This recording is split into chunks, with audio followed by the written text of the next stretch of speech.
BTS సాధారణంగా మీరు ఈ పేరుని ఇన్‌స్టాగ్రామ్ లో బీటీఎస్ అంటే పడి చచ్చిపోయే అమ్మాయిలను ట్రోల్ చేస్తున్న వీడియోస్ లో చూసుంటారు. కానీ ఈ భూమి మీద ఇప్పటి వరకు ఉన్న సెలబ్రిటీస్ లో అందరికన్నా ఎక్కువ ఫ్యాన్స్ ఉన్న మైకేల్ జాక్సన్ తర్వాత అంతమంది ఫ్యాన్స్ ఉన్న సెలబ్రిటీస్ బీటీఎస్. అలాగే వీళ్ళకు ఫ్యాన్స్ తో పాటు హేటర్స్ కూడా ఎక్కువే ఉన్నారు. కానీ వీళ్ళు ఎవరు, ఎక్కడి నుంచి వచ్చారు, ఏం చేశారు, ఎందుకు ప్రజలకు వీళ్ళంటే ఇంత ఇష్టం? మన తెలుగులో కూడా బీటీఎస్ అంటే చాలా మంది పడి చచ్చిపోతారు. ఇంతకీ ఎవరి బీటీఎస్? వీళ్ళకు అమ్మాయిల్లో ఇంత ఫాలోయింగ్ ఎందుకుంది? పదండి చూద్దాం. The origin of BTS. అది 2010 బిగ్ హిట్ ఎంటర్ప్రైజెస్ అనే ఒక చిన్న కంపెనీ యొక్క CEO బ్యాంగ్ సి హుక్ తనకు చిన్నప్పుడు ఒక పెద్ద సింగర్ అవ్వాలని ఉండేది. దానికోసం కొన్ని సాంగ్స్ కూడా కంపోజ్ చేసి ప్రొడ్యూస్ చేశాడు. కానీ కాలం అతని కలలని పక్కకు తోసి బిగ్ హిట్ ఎంటర్టైన్మెంట్ CEOగా చేసింది. అయితే అప్పట్లో దీనికన్నా పెద్ద కంపెనీస్ చాలా ఫామ్ లో ఉండేవి. దాంతో బిగ్ హిట్ ఎంటర్టైన్మెంట్స్ దివాలా తీసే పరిస్థితి వచ్చింది. కరెక్ట్ గా అప్పుడే బ్యాంగ్ సి హుక్ కి ఒక ఆలోచన వచ్చింది. తనలా మ్యూజిక్ పైన ప్యాషన్ ఉన్న కొంతమంది యంగ్స్టర్స్ ని ఒక దగ్గరికి తీసుకురావాలనుకున్నాడు. ఆ బ్యాండ్ కోసం ఆడిషన్స్ కూడా స్టార్ట్ చేశాడు. అలాగే తాను కూడా పర్సనల్ గా వెతకసాగాడు. వీళ్ళు చేసిన ఆ ఆడిషన్స్ కి చాలా మంది అటెండ్ అయ్యారు. అందులో మొదట సెలెక్ట్ అయిన వ్యక్తి RM అలియాస్ ర్యాప్ మాన్స్టర్. ఇతని సెప్టెంబర్ 12, 1994 లో జన్మించాడు. 13 సంవత్సరాల పిల్లడప్పటి నుంచే అతడు ర్యాపింగ్ స్టార్ట్ చేశాడు. అప్పట్లో మ్యూజిక్ పై ఇంట్రెస్ట్ ఉన్న చాలా మంది గ్రూప్స్ గా ఫామ్ అయి ప్రాక్టీస్ చేసేవాళ్ళు. దాంతో వాళ్ళ మధ్య కాంపిటీషన్స్ కూడా జరిగేవి. ఇతను కూడా హిప్ హాప్ కమ్యూనిటీతో కొలాబరేట్ అయి ఎప్పుడు యాక్టివ్ గా ఉండి అందులో పాల్గొనేవాడు. ఇతను ఉన్న ఆ హిప్ హాప్ క్రూ పేరు డైనమైట్. అప్పట్లోనే అతను రంచ్ రండా అనే నేమ్ తో ఒక మ్యూజిక్ ట్రాక్ కూడా రిలీజ్ చేశాడు. ఆ తర్వాత 2010లో బిగ్ హిట్ ఎంటర్టైన్మెంట్స్ ఇతని ఫస్ట్ వ్యక్తిగా సెలెక్ట్ చేసుకున్నది. ఇతను ఒక సాంగ్ రైటర్ అండ్ ప్రొడ్యూసర్. పిల్లలంతా కలిసి ఒక పార్ట్ టైం జాబ్ చేసి వచ్చిన ఆ మనీతో వాళ్ళు చేసిన మ్యూజిక్ ట్రాక్స్ ని రికార్డ్ చేసి బయటికి రిలీజ్ చేసేవాళ్ళు. ఆ తర్వాత 2011లో కొరియా యూనివర్సిటీ ఎంట్రన్స్ ఎగ్జామ్ లో టాపర్ గా నిలిచాడు. దాంతో పాటు ఫ్రెండ్స్ అనే ఒక టీవీ షో చూసి ఇంగ్లీష్ ని పూర్తిగా నేర్చుకున్నాడు. నెంబర్ 2 జిన్ అలియాస్ సిమ్ సోక్ జిన్. ఇతను 1992 డిసెంబర్ 4న జన్మించాడు. ఇతను BTS టీమ్ లోనే అందరికన్నా పెద్దవాడు. ఇతనికి మ్యూజిక్ మీద గానీ డాన్స్ మీద గానీ అస్సలు ఇంట్రెస్ట్ లేదు. ఇతను ఒక యాక్టర్ అవ్వాలనుకున్నాడు. ఇతను కోన్కోక్ యూనివర్సిటీలో చదువుతున్నప్పుడు ఒక రోజు రోడ్ మీద వెళ్తూ బిగ్ హిట్ ఎంటర్టైన్మెంట్స్ వాళ్ళు ఇతన్ని చూశారు. ఇతను పొద్దు పొడుగు బాగుండి చూడడానికి చాలా మంచిగా అనిపించడంతో ఈ ఆడిషన్స్ గురించి చెప్పారు. ఆ తర్వాత కొద్ది రోజుల్లోనే మ్యూజిక్ అండ్ డాన్స్ మీద పట్టు సాధించి ఆడిషన్స్ కి వెళ్ళాడు. అక్కడ సెలెక్ట్ కూడా అయ్యాడు. నెంబర్ 3 సాగా అలియాస్ మిన్ జోన్ గి. ఇతను 9th మార్చ్ 1993లో జన్మించాడు. అయితే సూగా వాళ్ళది చాలా బీద కుటుంబం. వీళ్ళ అమ్మ నాన్న రోజు కూలీలు చేసి బతికేవాళ్ళు. అందువల్ల ఇతని ఏ డాన్స్ స్కూల్లో గానీ సింగింగ్ స్కూల్లో కానీ చేర్పించలేదు. అయినా కూడా ఇతను మ్యూజిక్ పైన ప్యాషన్ తో తానే సొంతంగా పాటలు రాసుకొని పాడేవాడు. అలాగే డీప్ వాయిస్ ప్రాక్టీస్ చేసి అక్కడున్న అండర్ గ్రౌండ్ ర్యాపర్స్ తో కలిసి పర్ఫామ్ చేశాడు. అయితే ఒకరోజు ర్యాంప్ కాంపిటీషన్ లో ఇతన్ని చూసి ఇంప్రెస్ అయిన Big Hit Entertainment CEO Bang Si Hyuk ఎలాంటి ఆడిషన్స్ లేకుండానే ఇతన్ని తీసుకున్నాడు. ఇతను main rapper and song writer in BTS. Number 4 J Hope alias Jung Ho Seok. ఇతను ఫిబ్రవరి 18, 1994లో జన్మించాడు. ఇతను మరి ఎక్కువగా కాకపోయినా ఎంతో కొంత ఉన్న కుటుంబంలోనే జన్మించాడు. దాంతో వాళ్ళ పేరెంట్స్ అనే ఫ్యామిలీ నుంచి ఇతనికి కావాల్సినంత ఎంకరేజ్మెంట్ లభించింది. దాంతో ఇతను స్కూల్లో ఉన్నప్పటి నుంచే సపరేట్ గా డాన్స్ క్లాసెస్ కి వెళ్ళేవాడు. అలాగే న్యూటోటిక్ అనే ఒక లోకల్ డాన్స్ టీమ్ తో కలిసి కాంపిటీషన్స్ లో కూడా పార్టిసిపేట్ చేసేవాడు. ఆ తర్వాత ఇతను హై స్కూల్లో ఉన్నప్పుడు గ్వాంగ్తూ మ్యూజిక్ హై స్కూల్లో చేరి మ్యూజిక్ కూడా నేర్చుకున్నాడు.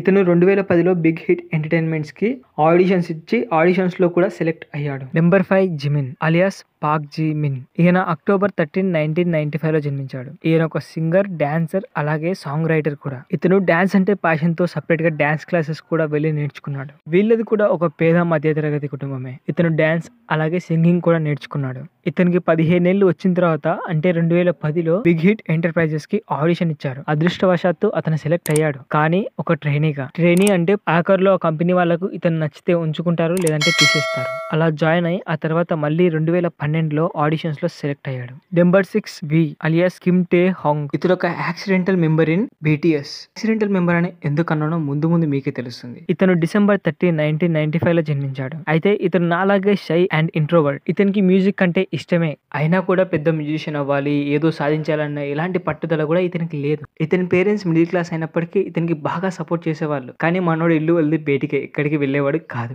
అయితే ఒక రోజు ఇతని best friend Big hit entertainments కి ఆడిషన్ ఇవ్వడానికి ఇతన్ని వెంట తీసుకెళ్లాడు. ఎలాగో ఇంత దూరం వచ్చావు కదా, నువ్వు కూడా ఒకటేసారి ఆడిషన్స్ ఇవ్వు అని అతని ఫ్రెండ్ ఫోర్స్ చేయడంతో అతను ఆడిషన్ ఇచ్చాడు. కానీ ఇక్కడ మ్యాజిక్ ఏంటంటే ఆడిషన్ ఇవ్వడానికి వచ్చిన తన ఫ్రెండ్ రిజెక్ట్ అయ్యాడు. తన ఫ్రెండ్ కు తోడుగా వచ్చి అసలు మ్యూజిక్ మీదనే ఇంట్రెస్ట్ లేని వి సెలెక్ట్ అయ్యాడు. Number 7 Jungkook alias Jeon Jungkook. September 1, 1997లో ఇతను పుట్టాడు. ఇతనికి మ్యూజిక్, డాన్సింగ్, సింగింగ్ అంటే చాలా ఇష్టం. ఇతను టాప్ సింగర్స్ లో ఒకరైన జస్టిన్ బీబర్ సాంగ్స్ విని అతని నుంచి ఇన్స్పైర్ అయ్యి మ్యూజిక్ అండ్ సింగింగ్ మీద ఇంట్రెస్ట్ పెంచుకున్నాడు. అయితే ఇతను బిగ్ హిట్ ఎంటర్టైన్మెంట్స్ కి ఆడిషన్ ఇచ్చినప్పుడు ఇతని సింగింగ్ ఎబిలిటీస్ ని చూసి అక్కడున్న జడ్జెస్ వెంటనే ఇంప్రెస్ అయిపోయి అతన్ని సెలెక్ట్ కూడా చేసుకున్నారు. కానీ అతను ఇంకా మిడిల్ స్కూల్లోనే ఉన్నాడు. అతని ఏజ్ ఇంకా 13 ఏళ్ళు మాత్రమే. అందువల్ల అతను మళ్ళీ సియోల్కి వెళ్ళి తన ట్రైనింగ్ ని స్టార్ట్ చేశాడు. ఆ తర్వాత 2013లో అతని 15వ ఏట అతను BTS లో జాయిన్ అయ్యాడు. సెలెక్ట్ అయిన వాళ్ళలో కొంతమంది ట్రైనీస్ ఉన్నా కూడా ఈ 7 మెంబర్స్ కి కొరియాలో ఒక మెయిన్ సిటీలో ట్రైనింగ్ చేసుకోవడానికి ఒక రూమ్ ఇప్పించారు. అయితే వీళ్ళు 2010 నుంచి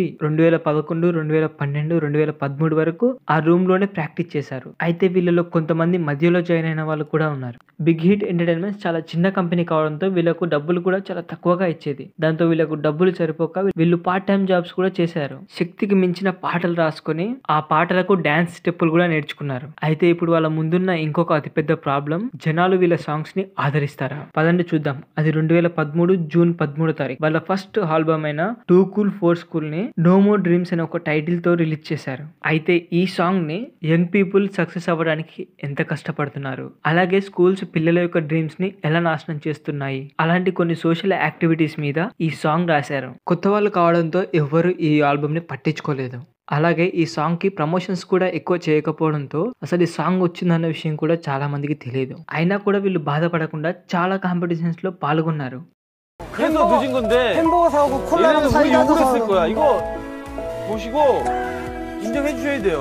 맞잖아요. 콜라랑 사이다 사오고 అయితే ఒక రోజు కాంపిటీషన్ కి వెళ్ళినప్పుడు గ్రూప్ లీడర్ అయిన RM జడ్జెస్ కి ఒక గిఫ్ట్ తీసుకెళ్లాడు. అది ఒక జ్యూస్ బాటిల్ అండ్ ఒక బర్గర్. జడ్జెస్ మీద చాలా రెస్పెక్ట్ తో అలాగే చాలా హ్యాపీగా కాన్ఫిడెంట్ గా వాళ్ళ దగ్గరికి వెళ్ళి ఆ గిఫ్ట్ ని వాళ్ళకి ఇవ్వడానికి చూపించాడు. కానీ వాళ్ళు ఆ గిఫ్ట్ ని చూసి, ఇది నీకు ఎక్కడ దొరికితే తీసుకొచ్చావురా, మేము నీకు ఎట్లా కానొస్తున్నాం, ఎవడో పడేసింది తీసుకొని తినే వాళ్ళ కానొస్తున్నామా, నీకు ఇది ఎక్కడ దొరికిందంటూ ముఖం మీద తిట్టేశారు. RM లేదు సార్, నేను మీకోసం షాప్ కి వెళ్ళి కొనుక్కొచ్చానని చెప్పినా వినకుండా అక్కడికి వచ్చిన కంటెస్టెంట్స్ అండ్ ఆడియన్స్ అందరి ముందు అతన్ని అక్కడ నుంచి తిట్టి పంపేశారు. అంతేకాక అప్పట్లో SM, YG, JYP చాలా పెద్ద కంపెనీస్, వాటి ముందు బిగ్ హిట్ ఎంటర్ప్రైజెస్ అనే ఒక కంపెనీ ఉందన్న విషయం కూడా చాలా మందికి తెలియదు. ఎంతలా అంటే ఆల్మోస్ట్ ఈ కంపెనీ దివాలా తీసేసిందిరా అన్నంతలా ఉండేది. అందువల్ల రిసోర్సెస్ ఫైనాన్షియల్ గా చాలా లిమిటెడ్ గా ఉండేవి. అంతేకాక మ్యూజిక్ వీడియో, స్టేజ్ పర్ఫార్మెన్స్ కి మినిమం ప్రమోషన్స్ కూడా చేయలేని పరిస్థితుల్లో ఉంది. ఇది చాలా చిన్న కంపెనీ అవ్వడంతో చాలా కాంపిటీషన్స్ లో అసలు వీళ్ళను దేకని కూడా దేకలేదు. అంటే ఆ కాంపిటీషన్ లో పాల్గొనడానికి అలో కూడా చేయలేదు. అంతేకాక చాలా మంది జడ్జెస్ మీరు చేసే మ్యూజిక్ సీనియర్ ఆర్టిస్ట్ల నుంచి కాపీ చేసిన మ్యూజిక్ అని,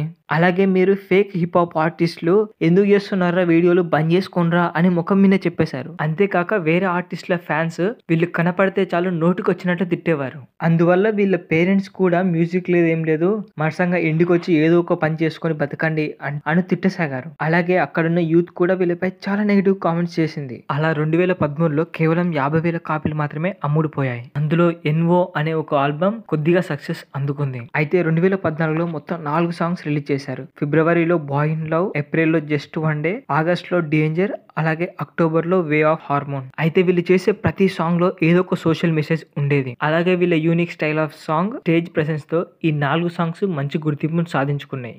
సాంగ్ ప్రమోషన్స్ కి డబ్బులు లేక కొరియాలో చాలా ప్లేసెస్ కి వీళ్ళే వెళ్ళి స్టేజ్ మీద ఆ సాంగ్స్ ని పాడేవాళ్ళు. దీంతో ఆ సాంగ్ కి కావాల్సిన ప్రమోషన్స్ జరిగేవి. అలా 2014 Mnet Asian music and Melon music awards లో పర్ఫార్మ్ చేశారు. ఆ పర్ఫార్మెన్స్ తో వీళ్ళ dance, choreography and stage presence and energy, outfit styling తో మంచి గుర్తింపు తెచ్చుకున్నారు. అలా మెల్లిమెల్లిగా సౌత్ కొరియాలో వాళ్ళకంటూ ఒక గుర్తింపు తెచ్చుకున్న తర్వాత ప్రపంచం మొత్తం వీళ్ళ గురించి తెలియాలని ఒక వరల్డ్ టూర్ ప్లాన్ చేశారు. ఆ టూర్ పేరే ద రెడ్ బుల్లెట్ టూర్. ఈ రెడ్ బుల్లెట్ టూర్ ని అక్టోబర్ 2014 నుంచి మార్చ్ 2015 వరకు చేశారు. అయితే ఈ టూర్ లో భాగంగా 3 కాంటినెంట్స్ లో 12 కంట్రీస్ కి వెళ్లారు. అందులో south Korea, Japan, Thailand, Singapore, China, Philippines, United states of America, Canada, Australia, Malaysia, Taiwan and Indonesia. ఈ 12 కంట్రీస్ లో దాదాపు 20కి పైగా కన్సర్ట్ చేశారు. అంటే 20కి పైగా స్టేజ్ పర్ఫార్మెన్స్ చేశారు.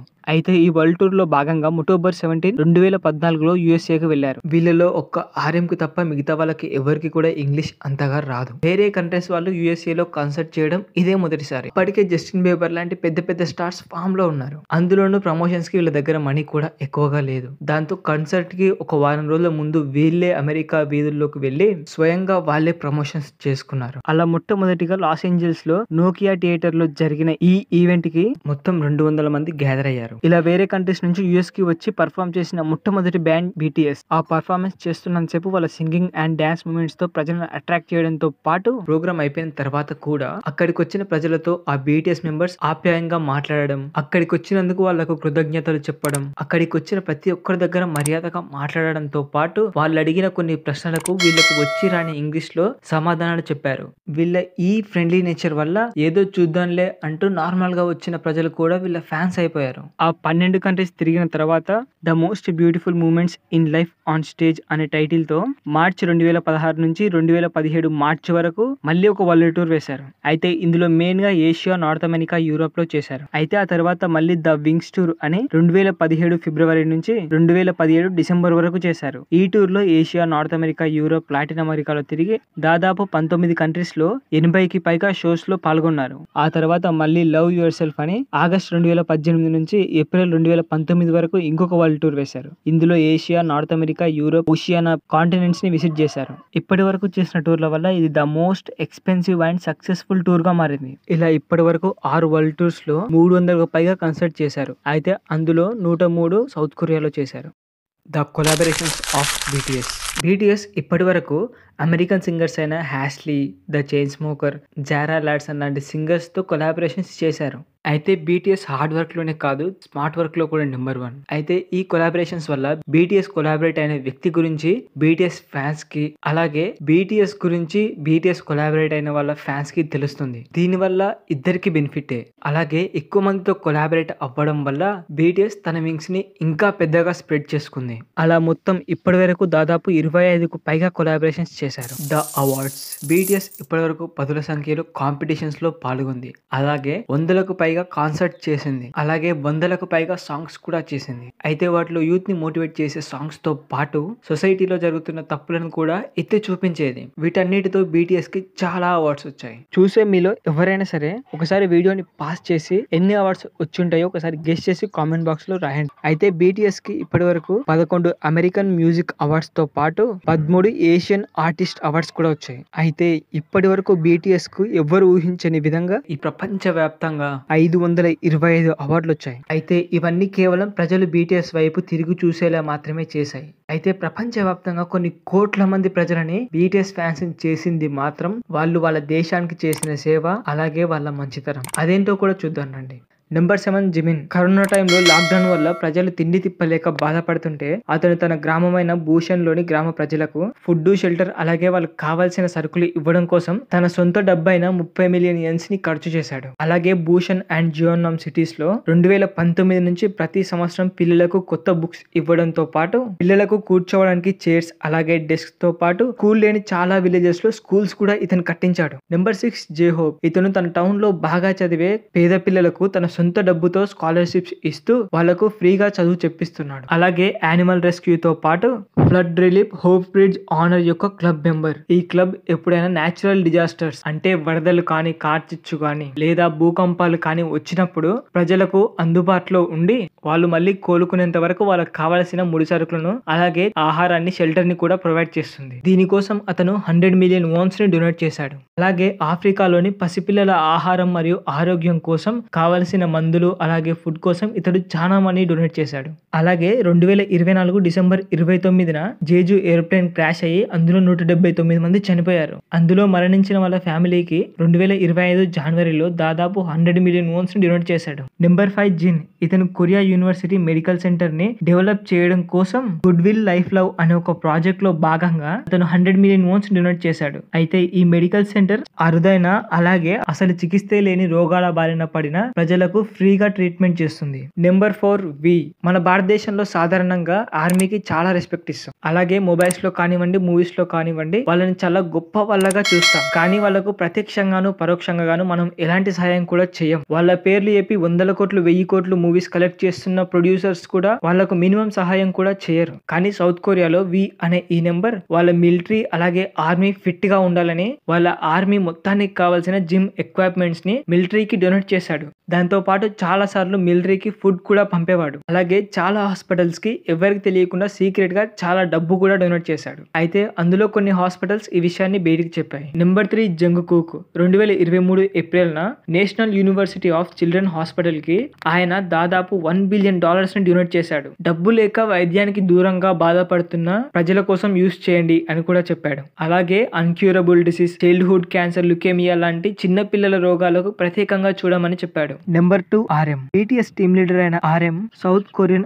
ఆర్టిఫాక్ట్స్ ని కాపాడడం కోసం, అంటే ఇటు దేశాల మ్యూజియం లో ఉన్న సౌత్ కొరియాకు సంబంధించిన ఆర్టిఫాక్ట్స్ ని కాపాడడం కోసం ఈయన ప్రతి సంవత్సరం $100 మిలియన్ ని డొనేట్ చేస్తున్నాడు. అలాగే ఇతని 13th బర్త్డే కు గాను ఈయన మిలిటరీలో పనిచేసే వాళ్లకు $100 మిలియన్ ని డొనేట్ చేశాడు. ఈ రోజు నేను ప్రాణాలతో ఉన్నానంటే దానికి కారణం నా దేశ సైనికులు. వాళ్ళని సన్మానించడం నాకెంతో గర్వకారణం. వాళ్ళ కుటుంబాలు కూడా సంతోషంగా ఉండాలి అని ఈ డబ్బు ఇస్తున్నానని కూడా చెప్పాడు.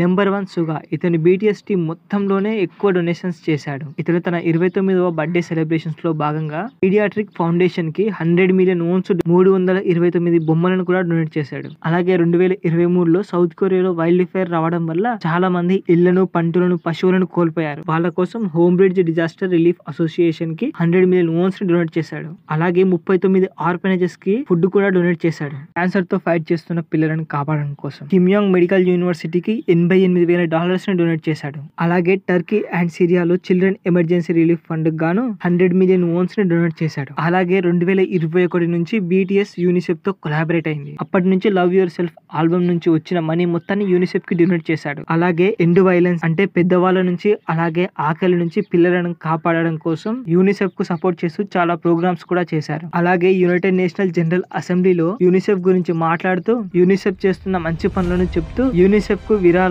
ఇవ్వాలని కోరాడు. అలాగే యూనిసెఫ్ గురించి వాళ్ళ ఫ్యాన్స్ కూడా తెలియడం కోసం యూనిసెఫ్ కు సపోర్ట్ చేస్తున్నట్లు ఒక వీడియో కూడా చేశారు. అయితే ఈ యూనిసెఫ్ అనాథ పిల్లలని అలాగే పూటకు గుప్పడి అన్నం కోసం పోరాడుతున్న పేద పిల్లలకు అన్నం పెడుతూ వాళ్ళకు ఫ్రీగా చదివిస్తుంది. దీనికి సంబంధించిన యాడ్స్ ని మీరు మన టీవీ ఛానల్స్ లో కూడా చాలా సార్లు చూసే ఉంటారు. ఇలా పేద పిల్లల కోసం సేవ చేస్తున్న యూనిసెఫ్ కి BTS టీం ప్రతి సంవత్సరం $500 మిలియన్ ని ఇస్తానని మాటిచ్చింది. ఇలా ప్రతి సంవత్సరం ఇస్తున్నారు కూడా. అలాగే మనం 7 గేస్ అని, మీసాలు లేని మగాళ్ళని, వాళ్ళని ఫాలో అయ్యే వాళ్ళు గేస్ అని మనం ఇన్స్టాగ్రామ్ లో చాలా పోస్టులు చూసే ఉంటాం. అవన్నీ అమ్మాయిలు వీళ్ళను ఎక్కువగా ఆదరించడం వల్ల ఓర్వలేక చాలా మంది అబ్బాయిలు కానీ అమ్మాయిలు కానీ అలా పోస్టులు పెడుతుంటారు. మనం కూడా వాటి కింద అలానే కామెంట్స్ కూడా పెడతాం. ఎలక్షన్ టైంలో తప్ప మిగతా సమయంలో ప్రజలు గుర్తుకు రాని నాయకుల కోసం మనం కొడతాం, తిడతాం. వాళ్ళని ఎవరన్నా తప్పుగా మాట్లాడితే వాళ్ళని కొడతాం. వాళ్ళ కోసం మనం ప్రాణాలు ఇవ్వడానికైనా సిద్ధం అవుతాం. అలాగే మా హీరో 100 కోట్లు కలెక్ట్ చేశాడు, మా హీరో 1000 కోట్లు కలెక్ట్ చేశాడని మనం గర్వంగా చెప్పుకున్నా కూడా సినిమా పూర్తయిన తర్వాత ఆ హీరో మనకు కళ్ళకు కూడా కనబడాడు. అలాగే వరల్డ్ కప్ అంటూ, IPL అంటే ప్రజలేమైపోయినా పర్లేదు అంటూ బెట్టింగ్స్ ప్రమోషన్స్ కూడా చేసే క్రికెటర్స్ కోసం మన అమ్మా నాన్నల కన్నా ఎక్కువగా చూస్తూ ప్రతిరోజు వాట్సాప్ స్టేటస్ లోను మన DPలోను వాళ్ళని పెట్టుకుంటాం. కానీ ఆ పార్టీ కొట్లాటల్లో నువ్వు చనిపోతే కనీసం పలానా వాడు ఉండేవాడని కూడా ఆ నాయకులకు గుర్తుండదు. ఒక్క 3 గంటల సినిమా కోసం వారం రోజులు కష్టపడి సంపాదించిన పైసలు పెట్టి టికెట్ కొంటావు. ఫస్ట్ డే రోజు ఫస్ట్ షో చూడాలని ఆరాట పడతావు. కానీ ఆ ఫస్ట్ డే రోజు తొక్కిసలాటలో చనిపోతే నీ ఫ్యామిలీకి దిక్కెవరు? కనీసం ఆ వ్యక్తితో రాజకీయ నాయకులకు కోపాలు, ద్వేషాలు లేకపోతే నువ్వు చచ్చావన్న విషయం నీ పక్కింటి వాళ్ళకు కూడా తెలియదు. అలాంటి వాళ్ళ కోసం మన భవిష్యత్తును కూడా పక్కకు పెట్టి పోరాడుతున్నావు. నువ్వు అప్పు చేసిన వాడు నీ పెళ్ళాం పిల్లలని, నీ తల్లిదండ్రిని అడుగుతాడు. కనీసం పలానా వాడు మీ అబ్బాయి ఎలా చనిపోయాడమ్మా అని అడిగినప్పుడు చెప్పడానికి కూడా వీళ్ళు సిగ్గుపడతారు. వాళ్ళని ఎగతాళి చేసి అందరి ముందు తిట్టి అవమానించినా ఎంతో కష్టపడి 10లలో దేశాలు తిరిగి 100 కన్సర్ట్లు చేసి అంత కష్టపడి సక్సెస్ అయిన తర్వాత కూడా నా అని కాకుండా మన అని, నా దేశం నా ప్రజలు అని వాళ్ళ దేశ ప్రజల కోసం ఫ్రీగా స్కూళ్ళు, హాస్పిటల్స్ కట్టించడంతో పాటు వాళ్ళ దేశ ఆర్మీ బలంగా ఉండాలని జిమ్ ఎక్విప్మెంట్స్ తో పాటు ఫుడ్ కూడా ప్రొవైడ్ చేశారు. అలాగే డబ్బు లేని చాలా మంది పిల్లలకు స్కాలర్షిప్ ఇస్తూ చదివిస్తున్నారు. అలాగే వాళ్ళ దేశంలో మాత్రమే కాకుండా ప్రపంచవ్యాప్తంగా పేదరికంగా ఉన్న చిన్న పిల్లల కోసం కొన్ని కోట్ల రూపాయలు కేటాయించారు. ఇప్పుడు చెప్పండి, అసలైన మొనగాళ్ళు మన హీరోలా లేకపోతే వీళ్ళ? నిజానికి వాళ్ళని చూసి ఇన్స్పైర్ అవ్వాల్సిన అబ్బాయిలే వాళ్ళని ద్వేషిస్తున్నారు. మీరు ఈ వీడియోతో ఎంతో కొంత తెలుసుకునే ఉంటారు అని భావిస్తున్నాను. నాకు ఈ వీడియో చేయడానికి దాదాపు 30 రోజులు టైం పట్టింది. కానీ మీకు ఈ వీడియో లైక్ చేయడానికి కనీసం ఒక్క సెకండ్ కూడా పట్టదు. దయచేసి ఈ వీడియోని లైక్ చేయండి. మీకు కేవలం మన ఛానల్ నచ్చినట్టయితేనే ఛానల్ని సబ్స్క్రైబ్ చేసుకోండి. Thanks for watching.